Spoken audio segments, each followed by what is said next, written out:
स्वः तत्सवितुर्वरेण्यं भर्गो देवस्य धीमहि धियो यो नः प्रचोदयात्। ॐ शान्ति शान्ति शान्तिः। Namaste, my dear friends.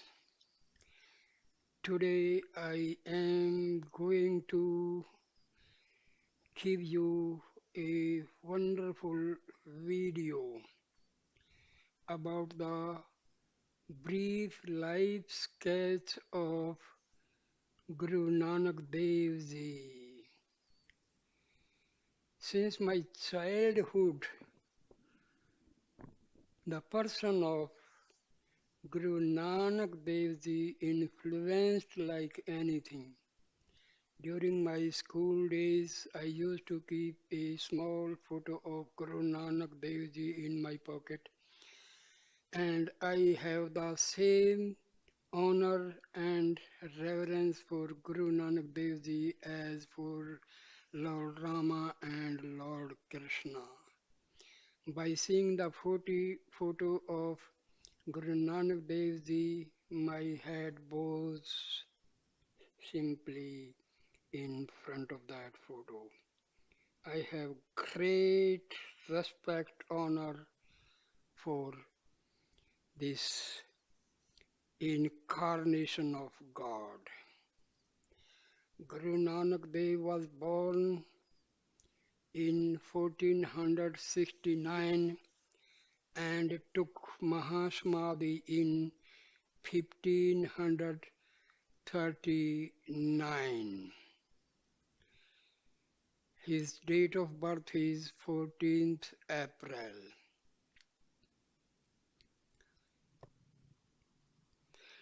Guru Nanak is the founder of Sikhism and first of the Sikh Gurus. He was born in Punjab, India, modern-day Pakistan, and gave spiritual teachings based on the universal divinity of creation. He taught his followers to concentrate on spiritual practices which would enable them to transform their egotism into selflessness. Nanak was born in Nankana Sahib near Lahore on modern-day Pakistan. His father was the local tax collector for the village. There are many accounts which tell of Nanak's early spiritual awakening. He was said to be a precocious child with particular insights into religious teachings and philosophy. He would spend time alone in the meditation and was fascinated by religious rituals. His, his family were Hindu, but he studied both Hinduism and Islam extensively.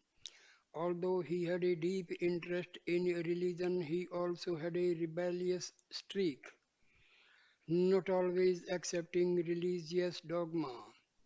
For example, at the age of 11, boys of his age are supposed to wear a sacred thread of caste, but Nanak refused to wear the thread, arguing that caste should not be used as a means of judging a person.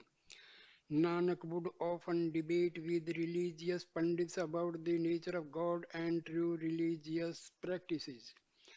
Most of the biographical accounts of Nanak's life came from the Janam Sakhis and the Wards written by Bhai Gurdas. The Janam Sakhis were written by Mani Singh. In 1487, aged 18, he married Mata Sulakhani in the town of Batala. They had two sons, Sri Chand and Lakshmi Chand. Initially, he followed his father's footsteps and became an accountant. But his heart was not in worldly life, and he was more interested in spending time in meditation and selfless service to the divine within each human being. His inner spiritual experiences encouraged him to focus more on his spiritual life and spiritual ideals. Nanak was close to his sister Bibi Nanaki, and when she married, the young Nanak moved to Sultanpur. So Guru Nanak Dev Ji was a born sadhu sannyasi, a born incarnate of God. He he his life, his activity, day-to-day life activities were full of divinity. So his soul was the soul of a some ancient sage, because each and every word he uttered contained the divine message. Nanak was also encouraged by a local landlord, Rai Bullar Bhatti, who was impressed with the unique qualities and gifts of the young aspirant. So he was a great Siddha, a born Siddha. He was having all the attributes of a Siddha.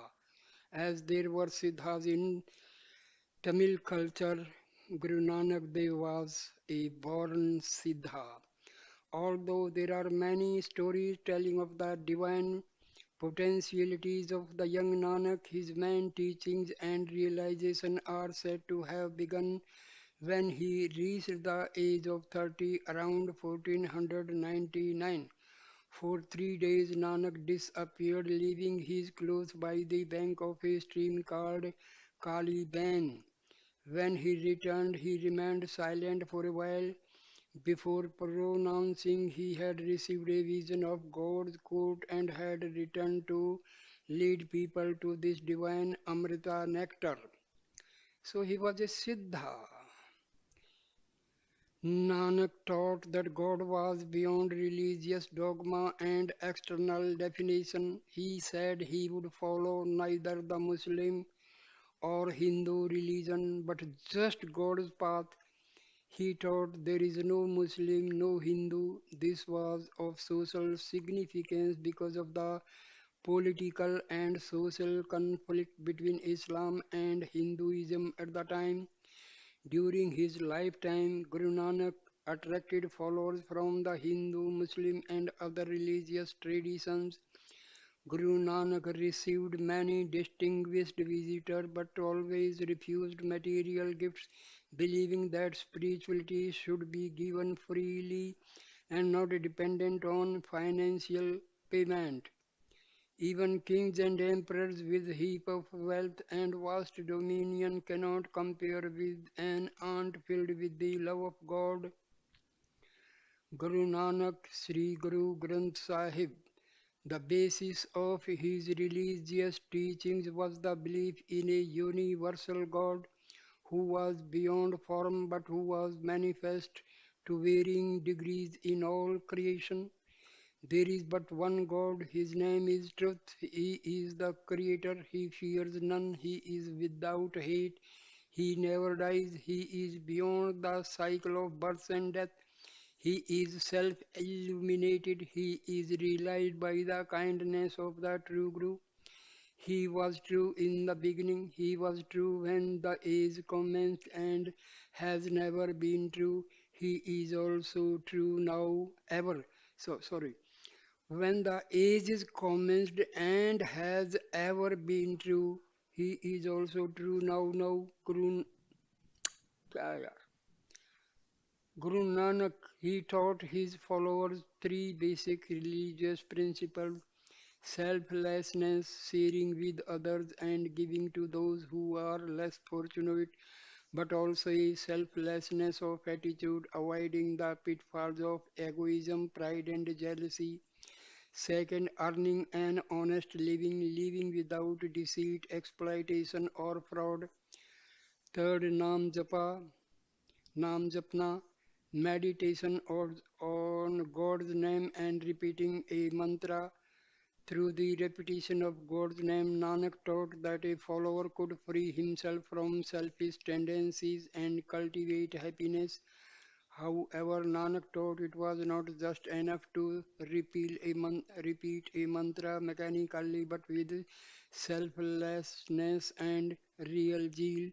To avoid the pitfalls of ego, Nanak encouraged the following of a Guru, someone who could lead the seeker to avoid ego choice by following the teachings of someone else. It helps to cultivate a spiritual attitude of devotion and discipline.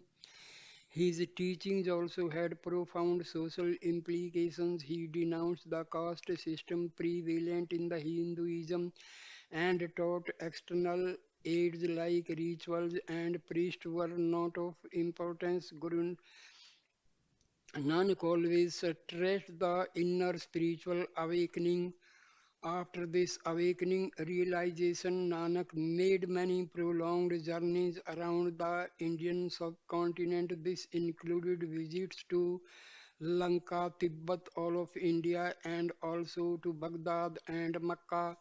He traveled with his Muslim companion Bhai Mardana, traveling in all four directions from his home village. It is estimated he traveled 28,000 kilometers in five major world tour Udasis during his main mission of 1500 to 1524. Fourth Udasi during his fourth Odyssey 1518 to 1521, Guru Nanak wished to visit Muslim shrines. He caught a boat west to Jeddah and then by foot towards Makkah. He travelled as usual with Bhai Mardana, a Muslim, and Guru Nanak dressed in the navy blue dress like the Hajis. One significant story is that in Makkah, Nanak fell asleep with his feet pointing toward the holy shrine of Kaaba. This was insulting to Mohammedans, and one began berating and kicking Nanak, saying he was dishonoring the house of God. Guru Nanak replied calmly, "Brother, don't be angry. I am very tired and need rest. I respect the house of God as much as anyone. Please turn my feet in a direction in which God or the house of God is not." The Qazi took hold of Nanak's feet and rotated him around. But when he lifted his eyes, he saw the Kaaba standing in the direction of the Guru's feet. Whichever way he turned Nanak's feet, he saw the Kaaba standing by Nanak's feet. The Qazi was amazed as Nanak's holiness. Nanak got up and said, "Don't you see that God house is in every direction? I tell you, he dwells in every place, in every heart. He is in your hearts, he is also in mine." When he set off on his first journey from his village of Talwandi, his parents initially did not want him to go. They felt their son should provide from them in old age.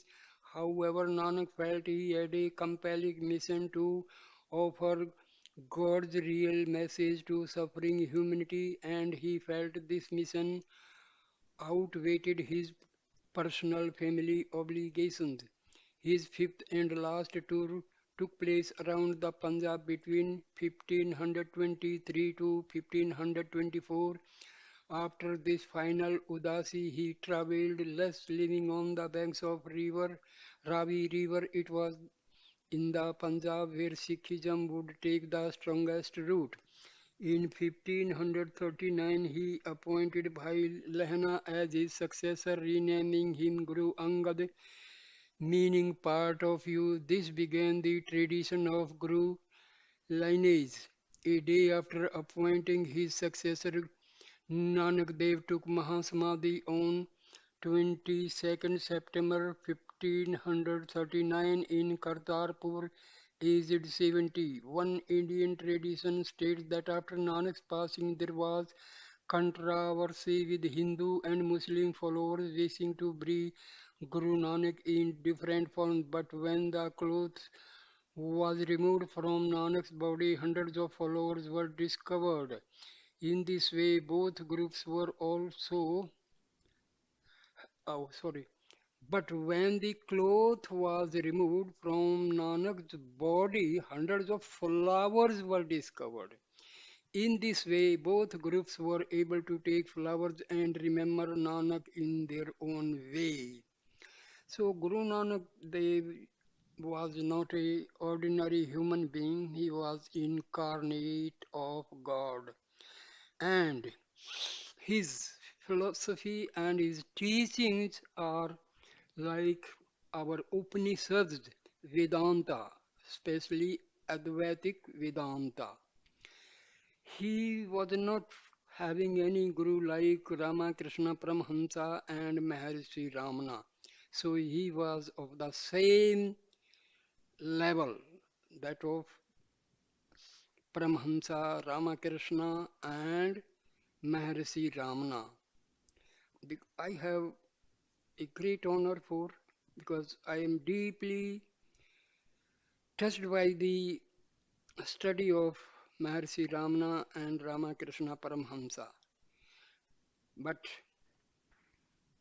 before I came to know about Ramakrishna, Vivekananda, and Maharishi Ramana, I came to know about Guru Nanak Dev Ji, because up to class 10th I studied Punjabi and there were chapters in every class textbooks and all. So I am having a great impression in my heart about Guru Nanak Dev Ji.